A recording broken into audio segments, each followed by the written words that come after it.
Well, good afternoon, ladies and gentlemen, and thanks very much for logging on to our second ever Live at King's Dig. So again, I'm Chris Crowley from the University's Public Engagement with Research team, and I'm again joined by Dr Gordon Noble, Senior Lecturer in Archaeology. So we're just about to head over and enter the dig site itself.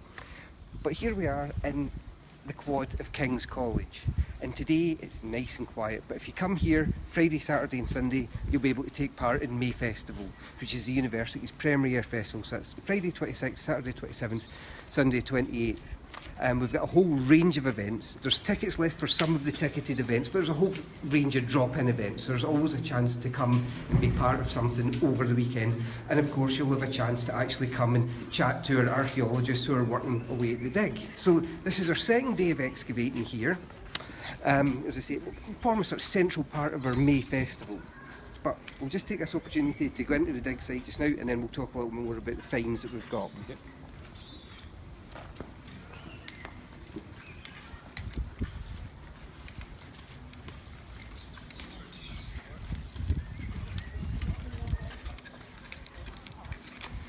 As I say, this has been our second day digging here, and we've got a whole range of finds and a number of features which are coming up, which Gordon will talk us through in a minute. But interestingly, conventional wisdom has always told us that there was nothing here before the university. Prior to 1495 there was no human activity here, and yet one of the very first finds that we got yesterday was a piece of 13th century pottery. So it's good to know that we're really here at the forefront of research and rewriting, hopefully, what might be the history of this area. So Gordon? Great. Yeah, Chris, I mean, that's the whole point of archaeology, is that we're not just relying on historical records, we're actually looking at the material traces of what's been left here by past communities and past societies. So yeah, we've got this exciting piece of 13th century pottery, which implies some sort of settlement or activity around about here, well before King's is built here in the late 15th century. But we've got even older finds than that. We've even got a few prehistoric flints, which might indicate settlement here going back thousands of years, tens of thousands of years even, potentially. So again, it'll be really exciting to see what we get over the next few days. So here's our trench. We've made a bit of progress since yesterday. So again, we got all the students, local volunteers involved in hands-on activities. So if you just want to follow me, I'll show you around the trench.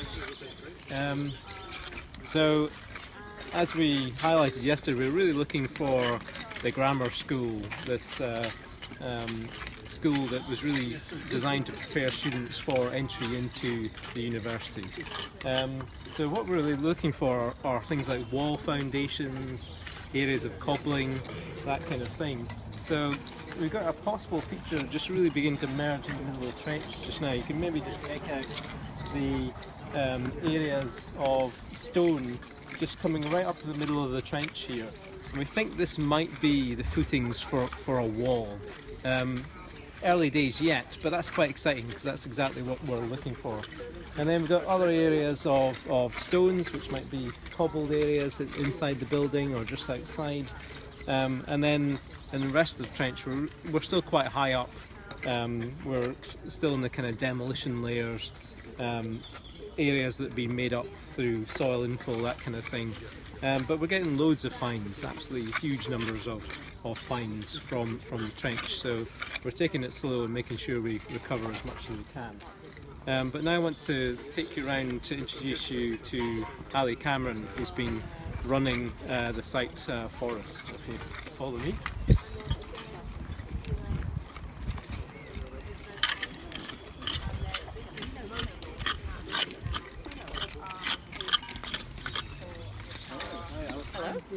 So this is Ali Cameron from Cameron Archaeology, and Ali's been coordinating the excavation here, making sure our volunteers and our students are doing some great archaeology, and then Ali's going to tell us about some of the finds we got from the site so far. Yeah. So we've got all the finds laid out here that we've got so far.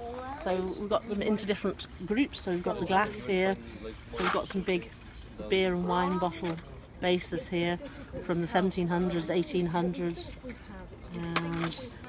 and quite a lot of other glass. I mean, a huge amount of different pieces of glass, different colours from different bottles.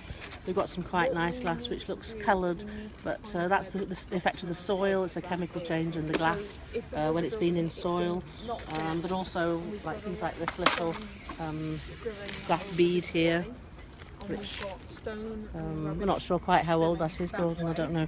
I don't think it's too early, you know, I think, but shows you these little tiny finds that we get, and the students are obviously sifting through all the soil and, you know, checking it out for little tiny finds. And then we've got lots of clay pipes, so a lot of people smoked in the past, and we've got a little clay pipe bowl here with decoration on it, and lots of stems.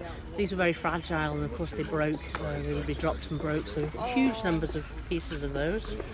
We've got slate pencils, which are associated with, well, and writing on slate. We've had people going past who actually still wrote on those into the 1950s, depending on whereabouts you grew up, so we've got a little pointed one here.